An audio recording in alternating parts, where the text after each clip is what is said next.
Legendary Pokemon are supposed to be stronger than their peers, and this is the most true of the Pokemon on the cover of the games, who play a crucial role in the story and often serve as a power boost before facing a major boss. So when Pokemon Scarlet and Violet released, players were disappointed, because Miraidon, the Pokemon on the cover of Violet, was a total letdown. Wait, hang on, is the script right? Hello? Miraidon was seen as a letdown? With its ability to one-shot nearly any Pokemon that doesn't resist it, an incredible signature move with no drawback, and one of the most broken abilities to ever grace the game, with remarkable base speed and a confirmed kill in the lore of the game? Hello? That's right. The consensus when Miraidon released was that it was more like mid-Rhydon. That is, until one team changed that perception forever. One team that gave the world a system shock, letting them know that Miraidon was not just a threat, it was the threat, the Pokemon to beat. And that team is not the subject of this video. But to understand the strongest Pokemon team to come out of Scarlet and Violet, we first need to talk about the Miraidon team that came before. Because what made the team that we're eventually going to talk about today so strong was not just that it optimized Miraidon, it beat Miraidon.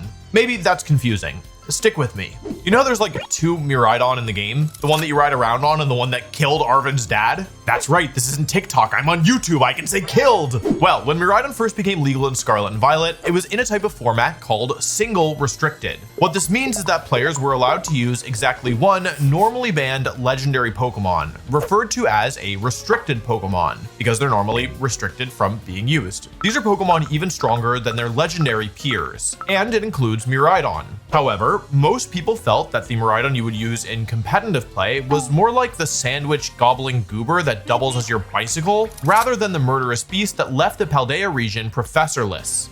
No professors? And I know that with the benefit of hindsight, this sounds ridiculous. Like, we all know how strong Miraidon is now, but back then, that was the case. Here's the thing. The format right before Miraidon became legal was dominated by Rillaboom. Rillaboom has an ability called Grassy Surge, which sets up the grassy terrain. It's also naturally quite bulky, and its best item, the Assault Vest, makes it even more specially bulky. As a grass type, Rillaboom resists electric moves. Now, it is true that Miraidon is extremely strong, but a huge amount of its power is locked behind electric terrain, which not only powers up all of its electric moves, but gives it an additional power boost to all of its moves thanks to its ability as well. Its ability also sets up electric terrain every time it comes in. Now, given that only one terrain can be active at a time, Miraidon was viewed as bad because players thought that Rillaboom effectively completely invalidated it. That all you had to do to beat Miraidon was slap the drum-playing gorilla on your team and then go on Twitter to talk about how unfair Calyrex Ice Rider is. Miraidon was seen as linear, easy to counter, and predictable, until a group of enterprising players took Miraidon into a beautiful future.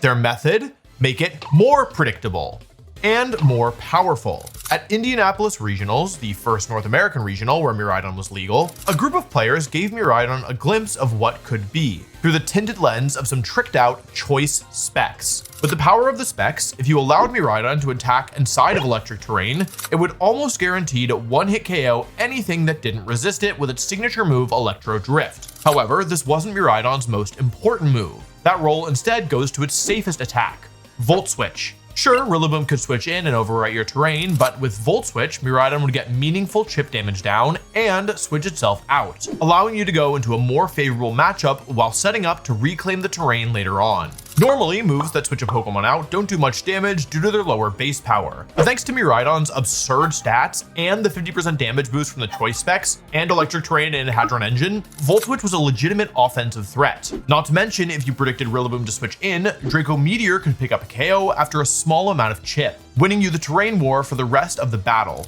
It turned out that what Miraidon needed to become more flexible and more versatile was an item that made it less flexible, which is super counterintuitive, and probably part of the reason why it took players a little bit to figure out that Miraidon was actually good. Competing can be stressful, and I've been looking for something to entertain me when I'm taking breaks. Thanks to today's sponsor, Clash of Critters, I've found it. This game has genuinely been a ton of fun for me. Clash of Critters is a free-to-play creature collector game that is officially live now, so don't miss out. First off, check out the designs of these guys. I really like them. I feel like creature catcher games generally struggle to get the designs right, but these guys are a great mix of cute and cool, which is pretty impressive. I like Frostnip. It's such a cool take on the typical ice creature genre that feels feels really different from anything else. Okay, I'm gonna say something weird. I've been applying team building logic to my Clash of Critters squad. Type coverage, damage distribution, support, anchor. It's not a ranked game, but my brain just goes there automatically. Make of that what you will. The strategic elements of this game are super cool though. It has the depth that I'm looking for without feeling high pressure. Speaking of high pressure, we need to talk about Cindermonk. This fire type chipmunk guy is kinda goated, and an easy get for new players. It throws out mines as a trap for enemy units, and it's been a huge help at clearing hordes of Zobos while playing through the game. Its evolution Embertail has an upgraded version of its skill, and I'm excited to try it for myself. I bet he'll be a key starter in the early game once he evolves. If there's anyone else worth using, let me know in the comments. If strategic depth isn't your thing, the game has a pinball minigame built in as a core mechanic, and it's super addictive. Nothing takes the edge off like RNG for cool prizes. Check out the link in the description to download the game now, and play to unlock the free launch bundle of 1000 pinballs, rare critters Tatari, Frogling, and Cozy Nook. Thanks again to Clash of Critters for sponsoring this video. Anyway, at Indianapolis Regionals, most players were totally unprepared for Miraidon, and the team not only made it all the way to the top 8, it actually won the entire tournament. I actually happened to be casting this tournament. It was the first one that I ever commentated, and so I got to narrate the moment when the entire world saw what was coming for them. Would you like to see Incineroar disappear? Here's the Tera Electric, Hadron Engine, Electric Train, Choice Specs. Am I forgetting something? No, you got it. Okay, there we go. Well, Volt Switch isn't that strong a move, y'all. How much damage will it really do? As if Volt Switch comes out, okay, well, you know, Incineroar is a super tanky Pokemon, Aaron. It's probably trained to survive almost all powerful special moves. Bye-bye, Incineroar. And you know what? I think watching that KO, every player in the tournament who hadn't prepared for Miraidon had a realization. They were in big trouble, but the Miraidon players themselves also realized something. And here I quote my good friend Dr. Aaron Trailer's team report, who is one of the players who built this team. This team was so good that it would warp the metagame after the tournament, and Miraidon would never feel this good again. We had accomplished every team builder's dream, to take the entire field entirely unprepared, and all we had to do for the rest of the weekend was battle well enough to bring it home. They were right. The team was incredible, and not only did it win the tournament, it did in fact warp the game, letting all the non-believers know that Miraidon was here to stay. And to be fair, they were also right that Miraidon would never feel that good again, because from here on out, no one would come to a tournament unprepared for the Miraidon matchup. Dr. Aaron Trailer likened his experience at Indianapolis Regionals to Anakin slaughtering the younglings. They never stood a chance. We're getting closer to the strongest team of Scarlet and Violet, but we have one more stop first. New Orleans, Louisiana, where the 2024 North American International Championships were set to unfold in a very different world from Indianapolis just a month prior. With Miraidon now on the map, players were ready to use and abuse the Violet legendary. After 3 days of intense competition, the dust cleared, and Miraidon did fine. It had one representative in the top 8 and a smattering of other placement in day 2. It wasn't dominant, but it was also safe from the mid-tier allegations. In short, players seem to have figured Miraidon out. Not enough to nullify it, but enough to keep it in check. That goes for the players using it too. In fact, almost every single Miraidon player in day 2 was using the same set. Choice Specs, Electro Drift, Discharge, Volt Switch, and Draco Meteor, which was the set that had won Indianapolis. There were a few Life Orbs and Covert Cloaks, but the move stayed nearly identical outside of the occasional Protect being used over Discharge. And even more consistent was the Tera type. Every single Miraidon that made day 2 of the tournament ran Tera Electric, with just one using Tera Grass instead. So why did Miraidon fall off? Well, I would say that there are two main reasons. The first is that, of course, players were preparing for it, especially after seeing how well it had done just a month prior. It's worth noting that while Miraidon could beat Rillaboom, it still wasn't a very good matchup, and it became a lot harder once the Rillaboom players had established game plans and play patterns they could use to slow down the bike. The second has to do with Miraidon's speed tier. Miraidon was part of a very cluttered crowd of Pokemon, all sitting at the base 135 speed tier, and the other Pokemon with that same speed stat, like Fluttermane and Chien-Pao, were big threats to Miraidon itself. If two Pokemon have the same speed stat, it's just a 50-50 chance as to which one goes first. We call it a speed tie. And if you want to risk a speed tie against Fluttermane, good luck. And it is true that Miraidon's Tera Electric normally kept it safe from these Pokemon. And I guess it is also true that these Pokemon had Whimsicott had been around in Indianapolis, so like that doesn't really explain why Miraidon was having more trouble now. That like actually can't be the thing that changed. Those Pokemon are still around before. No. So what changed is that there was another Pokemon at that same speed tier that threatened Miraidon in a way that it could not protect itself against, even with Tera, a Pokemon that had not been used at all before Indianapolis, but now was on the rise. And that Pokemon was Miraidon. And this was not a standoff that you wanted to participate in. Two Miraidon with the same speed stat would often just come down to luck, and at the time, most Miraidon were as fast as possible to even have a chance to come out on top. Not only was it a pure 50-50 for the speed-tying Miraidon to move first, but both Miraidon would attempt to use the 90% accurate Draco Meteor to KO the other one, regardless of whether or not they'd Tera'd. You had a 50% chance to move first and a 90% chance to hit the Draco Meteor and KO the most important Pokemon on your opponent's team, and so in order to actually win the matchup, you would often have to win this luck-based minigame, and if you didn't, you were probably losing on the spot. It's worth noting that Tera Electric doesn't save you from going down to Draco Meteor, nor could you rely on moves like Fake Out because Farigiraf was often present on these teams, nor could you try to outspeed them by using Tailwind because both teams often ran Tailwind, effectively canceling each other out. You could switch out in theory to allow another Pokemon to take a Draco Meteor, but the problem was that nothing else on the team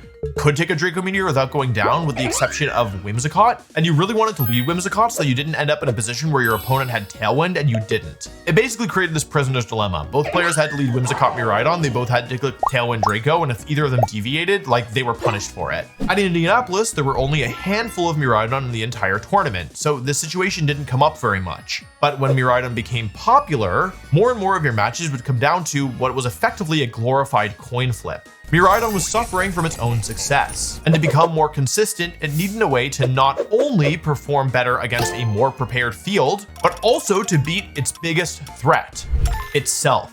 And that brings us to the subject of today's video, a team known as Arubega Miraidon, and a story that continues with an official online tournament known as the June Global Challenge. Arubega is a Japanese player who is looking to do well in this online tournament. It's worth noting that this type of tournament is fundamentally different than official in-person tournaments. Instead of best of 3, it was only best of 1, and it was played using the closed team sheet format, meaning that information about your opponent's team is hidden in a way that it's not in person. In order to do well, Arubega built a team that subverted the expectations of the field, using weird and unconventional sets to surprise opponents, aiming to win the game due to a crucial turn before the opponent could recover. And in doing so, he built the backbone of the strongest, most consistent team, not just for Miraidon, not just in the format, but for the entirety of Scarlet and Violet, a team so powerful that it would win the World Championships just 2 months later. It's packed chock full of tools and synergies that make the big electric lizard a joy to play. It's a lesson in the importance of mirror matchups and how small adjustments can work in concert to totally change a team's profile. And it's a team that gives a skilled player more control and more ways to win the game than most could dream of. So finally, let's break down Arubega Miraidon, the strongest team of Scarlet and Violet, starting with the strongest legendary Pokemon to come out of Generation 9.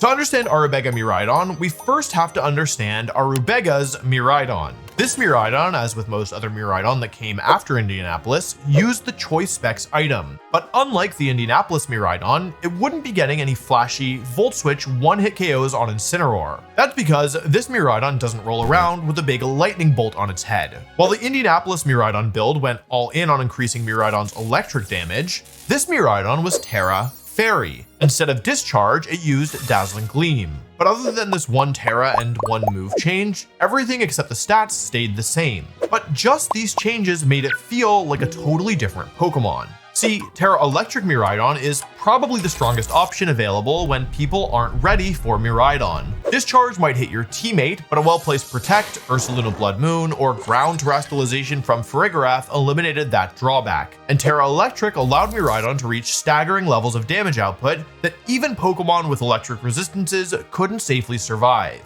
Tera Fairy, by contrast, doesn't give you the same level of overwhelming offense. What it does instead is improve your matchup against opposing Miraidon, changing the horrible Miraidon lead standoff from a coin flip to poker. Think about it. Before, in the Miraidon mirror, there was no reason to ever click a move that wasn't Draco Meteor. You KO'd them regardless of whether or not they Terra'd to Electric. But Fairy types are immune to Dragon moves.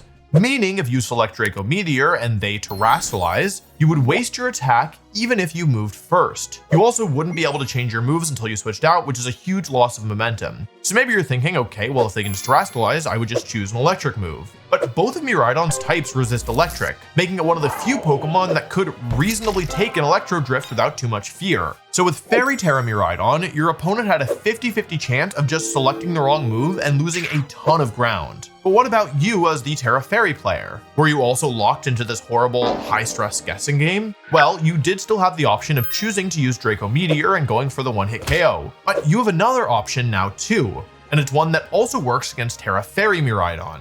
If you go for Tera Fairy Dazzling Gleam, you will not only KO any Miraidon that doesn't Terrastallize, you will also two-shot any that do, while also doing good damage to their partner. You pressure your opponent to Terrastallize without needing to overextend or even make a read. Dazzling Gleam was often the safest move, but since you always had other strong options as well, you were never forced to click it. You could just go for Draco Meteor. Compared to the volatility of the early turns from Electric Tera Miraidon, this is a huge improvement. Now, I don't want to act like the Miraidon mirror, the Miraidon, was the only reason for Tera Fairy. Adding an additional type into your offensive move pool, especially a type as strong as Fairy, added dimensionality to Miraidon, especially when you consider that Dazzling Gleam is a no drawback move that hits both of your opponents with no immunities possible. Let's just say it lets Miraidon create more pins than Discharge did. Now, Pokemon like Tera Fairy Raging Bolt couldn't just protect to scout out Miraidon's move and then choose to Terrastallize based on what you locked into. Plus, Miraidon now had a way of threatening ground types like Ting Lu without needing to drop its own special attack.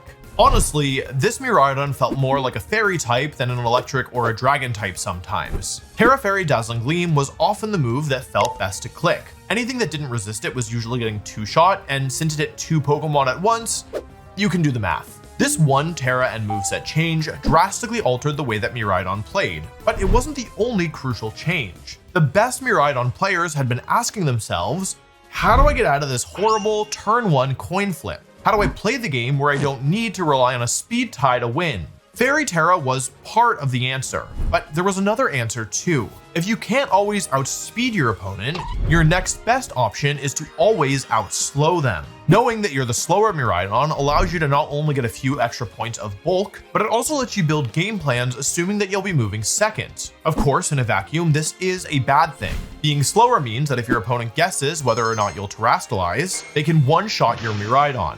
But Pokemon don't exist in a vacuum, and there are two Pokemon on this team that turn being slower from a curse to a boon. Let's meet the first of them. It was a world champion before this team, and it's one of the best support Pokemon of all time.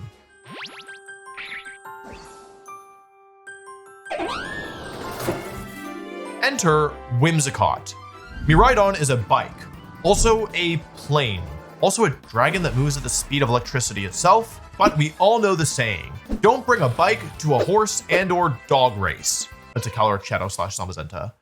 Or Zacian joke. We've already talked about that base 135 speed stat. It is very fast, and yet somehow still not fast enough. Caloric Shadow Rider and some Zamazenta both outrun Miraidon. And if you're max speed, you need to worry about the other 135ers in Miraidon, Koraidon, Fluttermane, and Chien-Pao. In other words, if you want your bike to run over your foes before they can move, you gotta give it a little help. Whimsicott would be an excellent fit for this team, if only for its move pool and its ability. Prankster allows all its non-damaging moves to move before most other moves, and one of those moves in particular is Tailwind, which doubles its team's speed stats for the next 4 turns. Since Tailwind activates immediately, Whimsicott enables Miraidon to outspeed any Pokemon without a major speed boost, compensating for the fact that this particular Miraidon is not running max speed. Tornadus is the other Prankster Tailwind user, but Whimsicott provides some much appreciated typings to synergize with Miraidon. As a Grass and Fairy type, it matches up well into the format's Electric and Dragon type threats of Miraidon and Raging Bolt, both of whom were often running Tera Fairy to try and wall a Miraidon locked into the wrong move. With Whimsicott's fairy typing, it also provided a great switch-in against Draco Meteor in a pinch. This wasn't always reliable, but it was a nice option to have, especially in an awkward mid or late game. The typing is nice, and it was a key factor as to why Whimsicott was selected, but I would say that the typing is most useful in conjunction with Whimsicott's moves, and one move in particular, Encore. Encore forces the target to use whatever move that it just used again for the next 3 turns. But why does this pair well with Miraidon? Choice Specs Miraidon is a Pokemon that makes the game all about Protect. Since it vaporizes everything that it touches, but it isn't allowed to change moves once it's chosen one until it switches out, you are very incentivized to use Protect to scout for what move the Miraidon wants to use. Since Protect blocks all damage, there's no downside to using it, unless your opponent had Whimsicott, because Whimsicott turns the safest move in the game into a death sentence. With Prankster Encore, you could lock opponents into a prison built out of their own protective walls, neutering their ability to use any move that, does damage. Since Choice Specs Miraidon forces Protect more than any other Pokemon in the format, the opponent was under immediate pressure with no safe path forward. You had to beat this Pokemon with good old-fashioned reads. No passive double protecting turn 1 just to scout. Whimsicott may not be Urshifu, but it discouraged Protect to almost the same level, using this one button to exert offensive pressure and keep its partner safe. It's worth noting that Whimsicott exerts pressure even when it wasn't on the field, because if you switch Whimsicott in as your opponent protected, they'd be Omega Boomed. Compare this to Urshifu, who only stops Protect when it's on the field. But anyway, Encore could do even more than just, discourage Protect. Whimsicott was actually able to win games on its own if you let it get into position. As I mentioned, Raging Bolt was a standout Pokemon to beat Miraidon, as it could pick up a one-hit KO with Draco Meteor, or maybe even Dragon Pulse depending on your item. Imagine an endgame where you've got low HP Whimsicott against a full HP Raging Bolt that just knocked out your Miraidon with Draco Meteor. One Thunderbolt and you'll lose. Except that you can click Encore, force them to keep using dragon moves that you are fully immune to, and KO them in 3 or 4 turns with Moonblast. Encore could also be used to discourage the restricted Pokemon that wanted to set themselves up, making them stronger, such as Calm Mind Kyogre and Terapagos, as well as Nasty Ball Calyrex Shadow and Trick Room Calyrex Ice. Encore also served the crucial role of punishing Fake Outs, a move that was especially effective against Miraidon since it couldn't protect itself due to the choice specs. Speaking of Protect, the original Indianapolis team used Protect as Whimsicott's last move, but Arubega had a different idea. After all, who cared about protecting Whimsicott when you could be protecting your Miraidon? Whimsicott was not able to make Miraidon entirely immune to damage, but it could get a decent amount of the way there with Light Screen. This move added several layers of complexity to the Miraidon Whimsicott lead, which was the most common lead used by the team. Remember I told you that Miraidon could afford to drop from max speed even in the mirror match? Light Screen is the reason why, because suddenly there are safe options against Miraidon Dittos. With Light Screen up, you'll survive even the strongest Electro Drifts after you Terrastalize, making Light Screen and Tera Fairy Dazzling Gleam an extremely difficult play to punish, even if your opponent predicts it. And Light Screen wasn't just useful in the mirror match. Calyrex Shadow, one of the most dangerous restricted Pokemon, really didn't appreciate having its damage cut down, given that it gets stronger with every KO. And Kyogre and Terapagos found themselves dealing damage way slower than they needed to as well, especially if they weren't boosting with Calm Mind. Light Screen wasn't totally new. Other Miraidon builds at North American Internationals had run it, but no one had put it together with Tera Fairy Miraidon. And when you combine the two, it adds a whole nother dimension of play. Miraidon may be most known for its offenses, but it actually has incredible defensive stats as well. Behind a Light Screen, this thing was a virtual tank.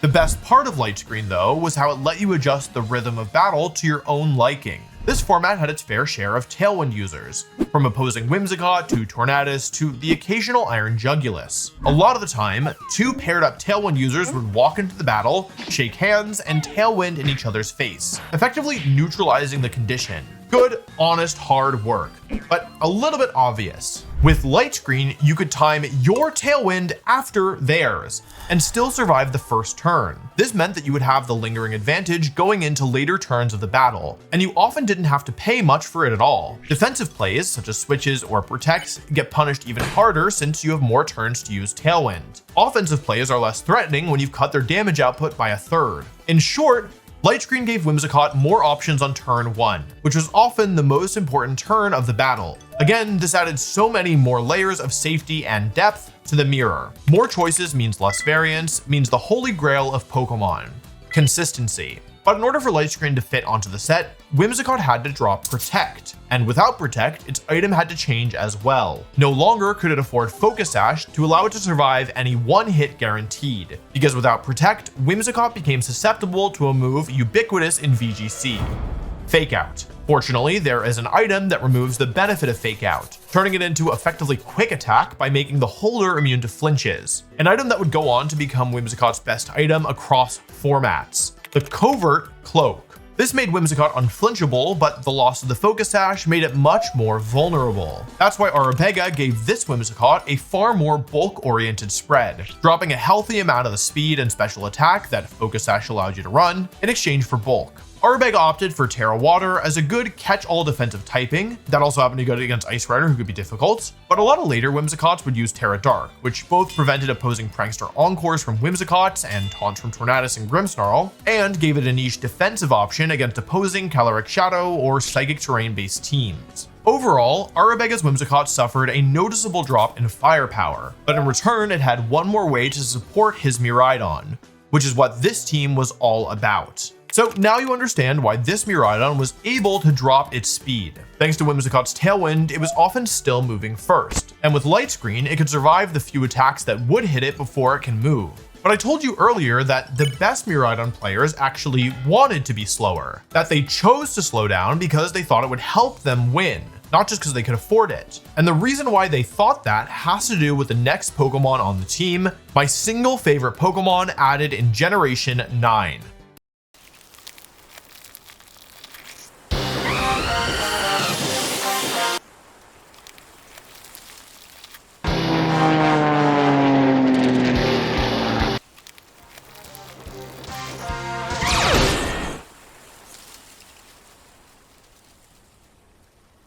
Alrighty, before we talk about Farigiraf, do me a favor and just double check to make sure if you're subscribed. These videos take a lot of work, and subscribing is a free way that you can help support the channel. And also, if you've made it this far, I mean, presumably you're liking the video, right? We worked hard on it, so I'm not shocked. And you can't get content like this literally anywhere else. These videos are really unique to the channel, in part because, yeah, they take a lot of time and effort and work, and you need a lot of knowledge to even like write the script in the first place. So I view subscribing as a win-win. Thanks. Okay, talking about Farigiraf now. Farigiraf is a testament to the hard-working Pokemon. In a metagame overrun with over 600 base stat legendaries, Pokemon that break the very rules of the game, and Incineroar, a good old respectable giraffe can still get it done with the right combination of moves, the most precise training, and a key eye on its place in the game. My favorite Farigiraf set, and the one that I brought to the World Championships this year, is a Throat Spray Hyper Voice attacker that serves as a Trick Room setter and a Trick Room sweeper all in one, standing tall even when facing down dangerous restricted Pokemon.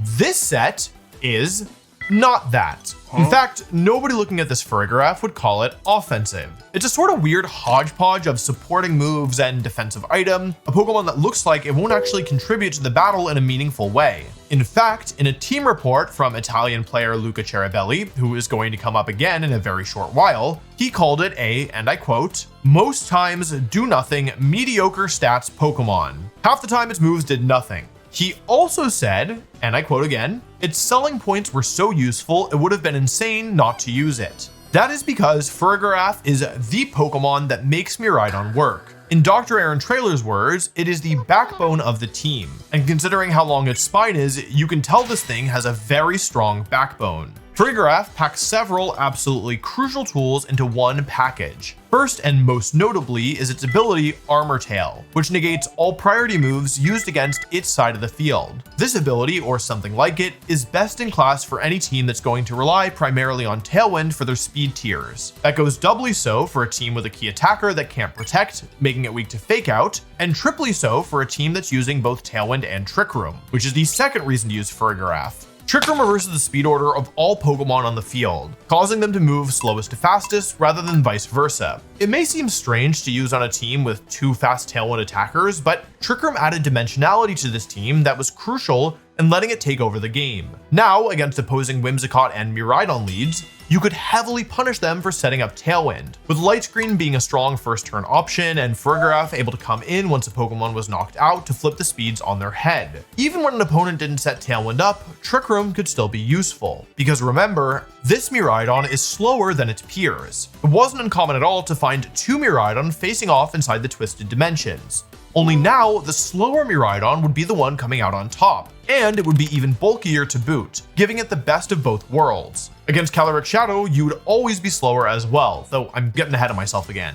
Trick Room could also be used when you didn't want the condition to be active. Using Trick Room while Trick Room is already active will untrick your room. Against teams that relied on Trick Room to beat Miraidon, such as Calyrex Ice Rider or the occasional Lunala teams, Farigiraf could disrupt their entire plan, and not just thanks to Trick Room. Farigiraf's most important attacking move is actually one that doesn't even share its typing or use its stats. It's called Foul Play. This move deals damage based on the target's attack stat, and as a dark type move, it is extremely threatening against the horses and Lunala. If Calyrex Shadow didn't terrestrialize, it could expect to take 70% from this move on its own. And speaking of Calyrex, Farigiraf's third big selling point, and maybe one of its biggest, was its absolutely incredible matchup into Calyrex Shadow. Not only did it do good damage with Foul Play, it was immune to Astral Barrage, resisted any and all psychic moves, and could set up a speed control that lasted for 5 turns and turned Calyrex's incredible speed tier against it.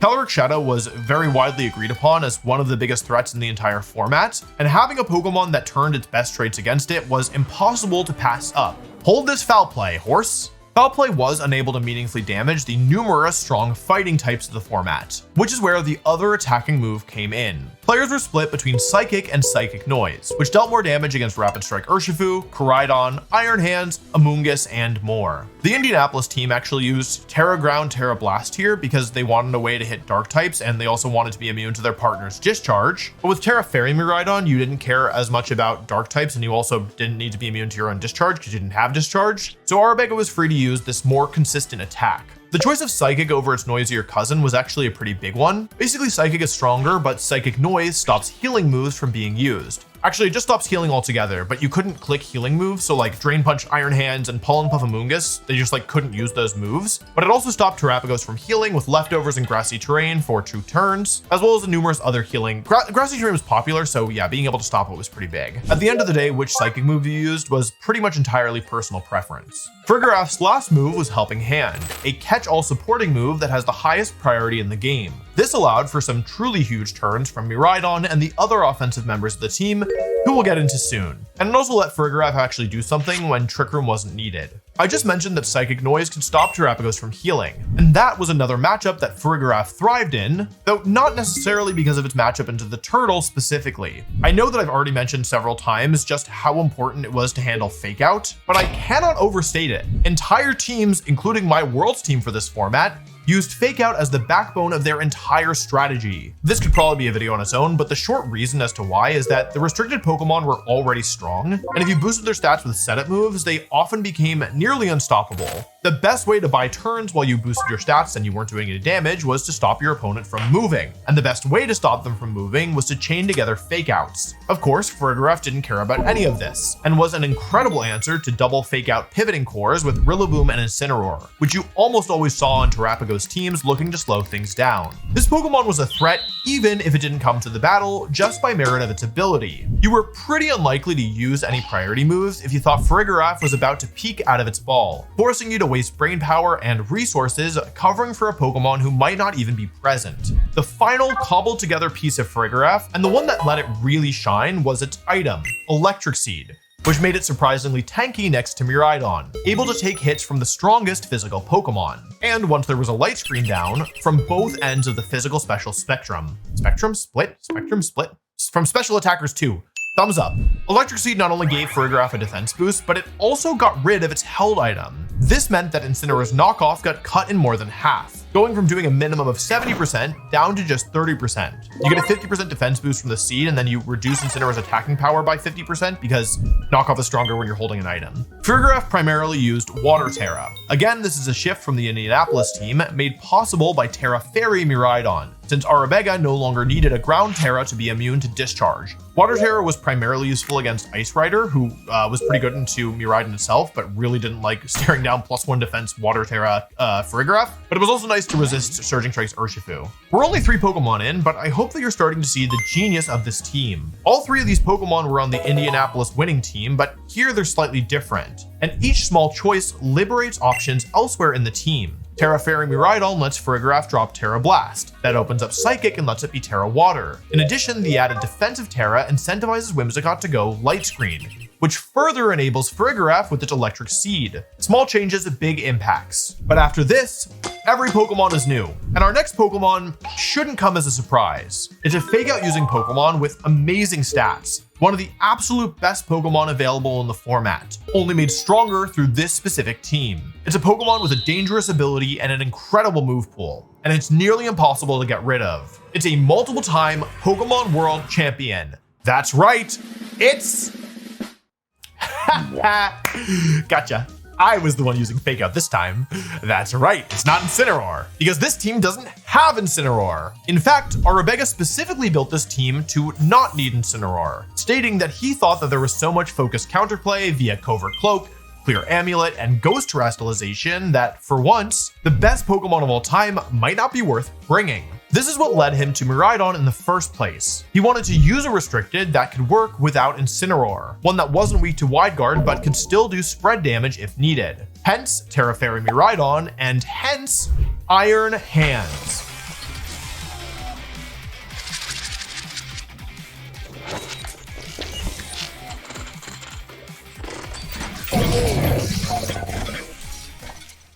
Iron Hands had made a name for itself throughout all of Scarlet and Violet as one of the absolute best Pokemon of the generation. It brings utility, damage, and bulk. Its stats are absolutely bonkers, and it has a great move pool that lets you tailor it to whatever role it might need to fill. It only has 2 real downsides. First, it's slow. Second, it functionally has no ability. The first downside gets somewhat solved twice over via the team's 2 modes of speed control. Iron Hands can work inside of Tailwind, but it really excels inside Trick Room, and functions as the team's biggest attacker inside of the Twisted Dimensions. The second downside was only true before Miraidon was introduced. See, up until this point, Iron Hands, never had an ability. Now, for the first time, Iron Hands was actually able to make use of Quark Drive. See, Quark Drive does nothing unless Electric Terrain is active, and unless you wanted to put Pincursion on your team, you weren't able to get easy access to the terrain, before Miraidon was introduced at least. And it's worth noting that Iron Hands won the World Championships the year prior without access to its ability. It never felt like it needed it due to its remarkable stats. And now it could actually use its ability and become,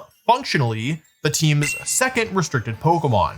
Ask anyone who's used this team. They'll use that same phrase to describe Iron Hands. Iron Hands already has arguably the best stats of any of the Paradox Pokemon. It wastes almost no points in its special attack, meaning its only real statistical weakness is its speed, which, as we said, turns into a benefit inside of Trick Room. Then consider that the Assault Vest multiplies its special defense by 50%, while Quark Drive multiplies its attack by 30%, and its electric moves by another 30%. And maybe you'll start to see just how dangerous this Pokemon could be.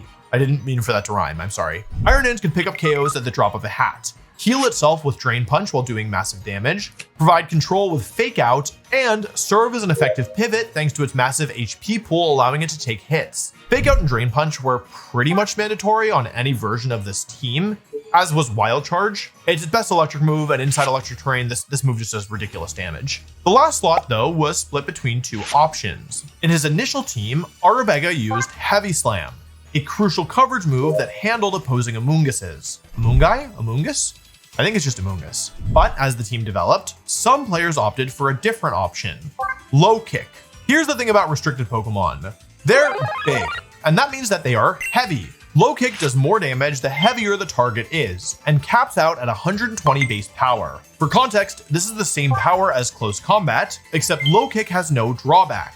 Calyrex Ice, Groudon, Kyogre, Koraidon, and Miraidon itself all took the full damage from this move. And with Drain Punch, you were never forced to use it against lighter targets. Iron Hands was often brought in the back rather than the lead, thanks to its great ability to switch in, which was especially important because Miraidon often needed to switch out so it could change its moves. But there were so many plays that you could play this thing. You could just use it as an HP pack for Miraidon, letting you reposition and switch your moves without needing to give up a Pokemon. You could use it as a Trick Room attacker. You could use it as a fake out control Pokemon to help you set Trick Room up or to save your Miraidon while it KO'd a partner. In keeping with its variety, there were quite a few different spreads depending on what speed stat you wanted, as well as a bunch of different viable Tera types. Arubega himself went with what's considered the most standard option of Tera Grass, which let him get around Amoonguss. But other types like Water to resist Calyrex Ice's Glacial Lance, or Bug to handle Zamazenta, as well as Ursaluna next to an Ice Rider, these were also somewhat common options. The one that won the World Championships was Bug. In any case, Iron Hands was a juggernaut of a Pokemon who was capable of winning games on its own, a crucial piece of your game plan no matter what, and an all-important tool in pressuring the Protects that Whimsicott could punish.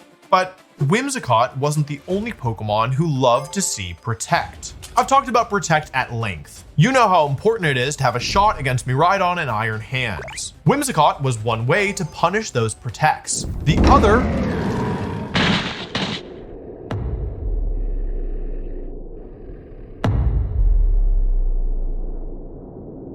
was Urshifu. Urshifu is broken. And I don't mean that in the sense that it's like, oh, it's too strong. I mean that it literally breaks the game. Protect is the bedrock of competitive Pokemon. And with Urshifu's Unseen Fist ability allowing it to attack through Protect, it shatters that bedrock and the sanity of competitive players with it. Urshifu also happens to be broken in the sense that it is just too strong, especially on this team. Here's the thing. Urshifu worked with every Pokemon that we've introduced thus far. Inside Tailwind, it could attack before your opponent could move, dealing massive, unblockable damage. Inside Trick Room, it could do the same against faster threats. Both Tailwind and Trick Room encourage your opponent to use defensive tools, like Protect, to stall them out. Too bad that they don't work against Urshifu. When paired with Miraidon, Urshifu can not only pick up a KO on most things that survive an attack, it can also punish opponents using Protect to try and figure out which move Miraidon is locking into. And Fake Out is one of the best moves to pair with Urshifu, as you can stop a crucial threat from moving while still dealing massive damage. It's the perfect Pokemon for an already devastating team. Arubega opted for a Focus Sash Urshifu Dark. Dark Urshifu significantly improved his matchup against Calyrex Shadow. Focus Sash was critical here because of the way that Miraidon plays. Miraidon is an interesting restricted in that it almost always wants to come in the lead, forcing those uncomfortable turn 1 immediate decisions via its damage threat. With Focus Sash, Urshifu is a best-in-class cleaner. The ability to guaranteed tank at least one hit and deal major damage back means that Urshifu cleans up endgames like nobody else, especially with Sucker Punch, to checkmate opponents once its speed control has run out. Arubega's set was pretty standard. Wicked Blow, Sucker Punch, Close Combat, and Protect, with a Dark Tera for maximum damage output. But quite a few people ended up changing the slot after Arubega introduced the team. In fact, it's the only Pokemon change that I could see and still consider the team Arubega Miraidon. The change is to Urshifu Water. Remember, Arubega ran Tera Water Whimsicott, but some players opted for a typing switcheroo, changing Whimsicott to the Dark Tera type and swapping Urshifu into its more elegant aquatic stance. While this did make you weaker in the Calyrex Shadow matchup, you did have a lot for Calyrex Shadow. Plus, it's not like Urshifu Rapid Strike is bad into Shadow Rider. And the Water typing allowed Urshifu to switch into moves like Calyrex Ice Rider's Glacial Lance, where the team wanted a little bit more help. Aqua Jet, Urshifu's final move, actually proved incredibly useful against opposing Focus Sash Pokemon such as Chen Pao, since you could still reliably KO them without needing them to attack in the same way that you do with Sucker Punch. I called Urshifu the perfect Pokemon for this team because of how well it paired with the partners. But there's more to it than that. It's also the perfect Pokemon because of its balance of offense and defense. Offensively, it takes advantage of Tailwind, turning that Tailwind mode into a real threat in a way that Iron Hands and Farigiraf simply can't. And defensively, its Focus Sash gives the team another resource that it can use to stay alive in a format filled with some of the strongest Pokemon to date. And this balance of offense and defense is also the key behind the final Pokemon added to the team, a legendary Pokemon added in Generation 9, the Pokemon that ties everything together and completes this once-in-a-generation team. It's time to meet the final member of the strongest team. This team has good matchups across the board. It has to be as successful as it was. But remember, we started this journey by talking about the Miraidon mirror, and there was one Pokemon that made the mirror more playable than any other, especially when the other Miraidon was also Tera Fairy. That Pokemon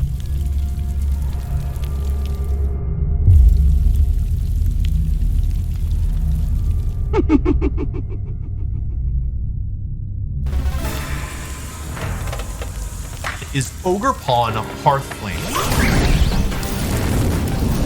Almost every Miraidon variant used a fire-type Pokemon in this slot. Players experimented with Chi-Yu, Incineroar, and Entei, and each of these Pokemon brings something unique to the table. What Ogerpon brings is its unique ability to handle opposing Miraidon. Thanks to its typing, Ogerpon is able to resist both Miraidon's electric moves and its fairy moves. They lock Dazzling Gleam, you have the resist. They lock an electric move, you have the resist. They lock Draco Meteor. Thanks to Follow Me, it's getting redirected into the Ogre. And though you're definitely dying, they're now at -2 special attack, and you get a free switch, and your partner is still healthy.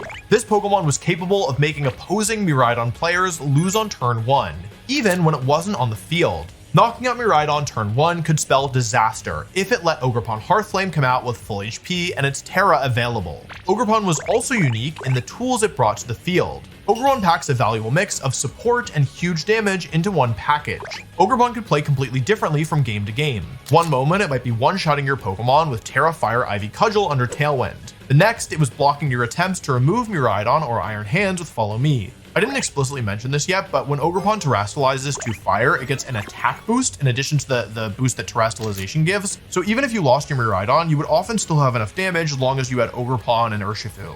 Ivy Cudgel is a remarkable move though. It's already super strong, it gets boosted further by Ogerpon's mask held item, and it has a higher chance to critical hit than other moves, by a factor of like 3 times. As I mentioned, everybody knew that they needed a fire type on Miraidon teams, mostly because of one specific Pokemon, Rillaboom. Rillaboom's natural electric resistance, fake out, and terrain control made it public enemy number 1. Though this team was already packed with quite a few tools to handle its priority moves, it still needed a way to remove Rillaboom quickly. The same was somewhat true for Amoonguss, but that Pokemon wasn't nearly as much of a problem thanks to electric terrain negating its ability to put things to sleep. Ogerpon's item and Tera type are both locked, and his moves also didn't see much change. Ivy Cudgel and Spiky Shield are mandatory, and Follow Me is one of the main reasons for even using Ogerpon in the first place, at least on this team, so it's probably not a shocker to hear that it made it on here. Its only real variable slot was its choice of Grass move.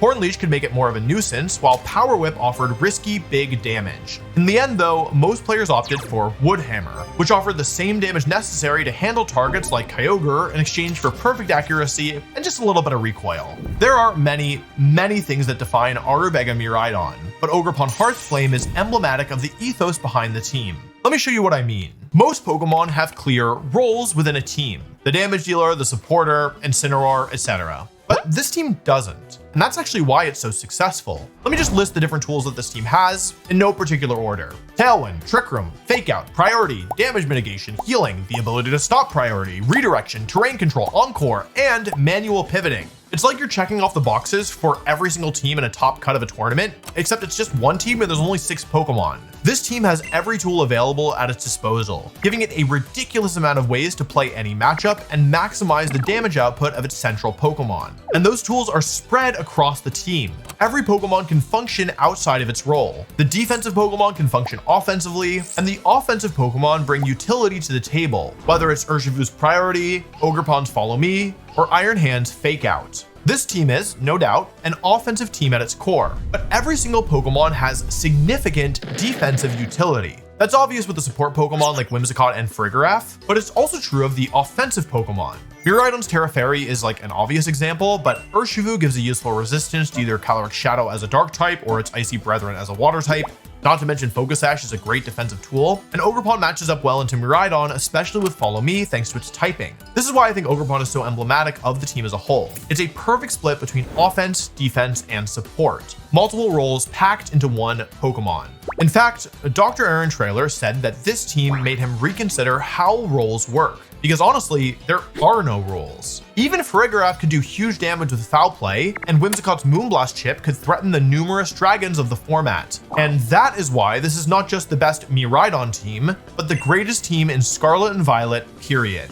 Most teams have a general flow that they like to follow when they win games. And that was certainly true of this team as well, with a few go-to leads like Whimsicott Miraidon and Farigiraf Miraidon. But what sets this team apart is that the best players could maneuver through all sorts of unfamiliar and uncomfortable game states, and they could do that because of the various tools that the team had. You could use Urshifu as a defensive piece thanks to the Focus Dash. Farigiraf could become the cornerstone of your offense if your opponent terastallized the wrong Pokemon. Whimsicott could lock down endgames with Encore. Ogerpon could become a defensive bastion against a team that was out of position. And these Pokemon work not just individually, but as a team, a true team, covering for each other's weaknesses and enhancing their strengths. So now you understand just why this team was so strong. And the question left to answer is, how did it actually perform? The best teams aren't always the ones that win. If you've seen my videos about the Big Six and Rinya Sun teams, you'll know that that's the case. But this time, things are a little different. After Arubega placed 4th in that fateful global challenge in June, people recognized its power pretty quickly, and the team underwent some rapid evolution. Players started to experiment with EV spreads, adding more bulk and dropping speed on their Miraidon, or switched around some of those coverage moves that we've mentioned. I say this to make it clear that the team was a known entity. And yet, it didn't matter. By the time that Worlds rolled around, some players had prepared explicit counter teams, like a Miraidon variant with Iron Treads, or Tera Grass, Giga Drain, Calyrex Shadow, next to Tera Ground Clefairy. People knew what to expect, and overall, it was thought that Arubega Miraidon was a good team, but not the one that would end up winning. Not because it wasn't strong enough, but because everyone recognized that it was the team to beat. I personally was betting on Calyrex Shadow, but in the end, it was this team, Arubega Miraidon, piloted by Italian Luca Ceribelli, that triumphed. Not through the element of surprise, not through an unstable tournament metagame, just because the team gave him the tools that he needed, and he was the best player in the world. Luca's team looks remarkably similar to Arubega's original squad. His main changes were Urshifu Water over Urshifu Dark, Low Kick on his Iron Hands, Psychic Noise in his Farigiraf, and a few choice Tera shifts. Dark for Whimsicott, Bug for Iron Hands, Stellar for Urshifu. Other than that, the only difference was in the stats. Luca kept all the variety and utility intact, because that's really what makes this team tick.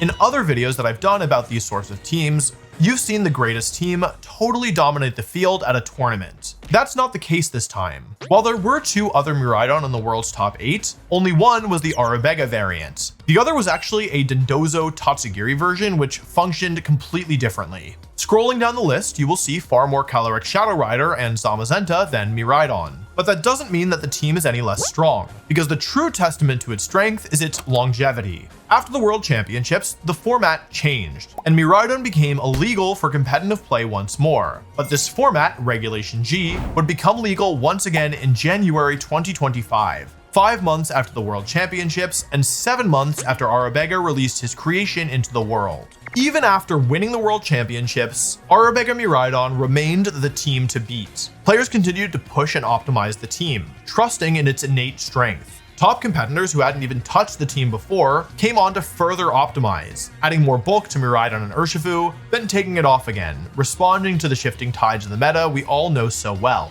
Soon, people were running super slow Miraidon with more bulk to better take advantage of Trick Room and Light Screen. In a team with so many ways to play, something as simple as changing the stats could drastically alter the team's matchups. And the whole way long, it still had success. In the first event after we returned to the format, the team won another regional. 1 month later, the largest Pokemon tournament of all time took place at the European International Championships in London, and Arubega Miraidon ran all the way to top 4, with nearly the same moves that we had seen almost a year prior, still going strong. That Miraidon team actually lost to me in top 4. You may have seen from my other videos that I actually won that tournament with Miraidon's prehistoric counterpart, Koraidon. I also faced Luca Ceribelli, the defending world champion at the time, using a version of his world's winning team. And I faced another Miraidon in the finals. But that one wasn't Arubega's version. It was one of the counters I mentioned earlier, an Iron Treads variant, meant to bring Arubega down, just like my team intended to do. But even though it wouldn't win the tournament, the mark that Arubega Miraidon has left on the history of competitive Pokemon is undeniable. Scarlet and Violet has been the longest competitive Pokemon has ever remained on one set of games, and to claim the title of the strongest team of the longest generation is no mean feat. Stand proud, Miraidon. You are strong. Thanks for watching. If you liked this video, I got 2 follow-up options for you, okay? The first is about the strongest Pokemon team of the Sword and Shield era. It was called Rinya's Sun, named after another Japanese player. And the second is my story of European Internationals 2025, the tournament where I had to face the defending world champion using Arubega Miraidon, and an even scarier Miraidon version in the finals. It's one of the videos that I'm most proud of, and I don't think that you'll regret giving it a shot. Okay, bye-bye.